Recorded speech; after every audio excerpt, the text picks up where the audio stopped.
দর্শক, ঈদের টানা বন্ধের মধ্যেও ৩ দিন ব্যাংক খোলা থাকবে। সেই ৩ দিন কোন এলাকার ব্যাংক খোলা থাকবে সেটি জানতে এই ভিডিওটি একটা লাইক দিয়ে ভিডিওটি শেষ পর্যন্ত দেখতে থাকুন।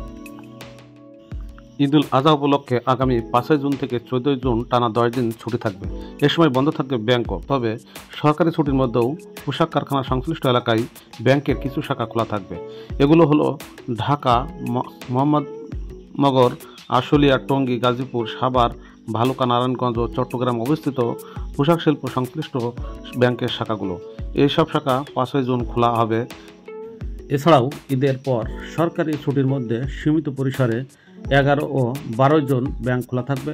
গতকাল রোববার বাংলাদেশ ব্যাংক এক প্রজ্ঞাপন তফসিলি ব্যাংকগুলোকে এ নির্দেশ দিয়েছে।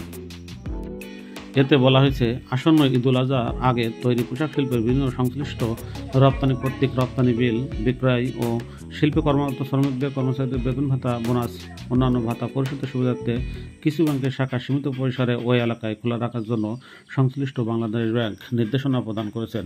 তো বন্ধুরা, বুঝতে পারছেন যে কোন কোন এলাকায় ব্যাংকের শাখা সীমিত পরিসরে খোলা থাকবে এবং সাধারণ জনগণও লেনদেন করতে পারবে, তা এই ভিডিওর মাধ্যমে জানিয়ে দিলাম। ভিডিওটি কেমন লাগলো অবশ্যই কমেন্ট করে ও লাইক দিয়ে জানাতে ভুলো না।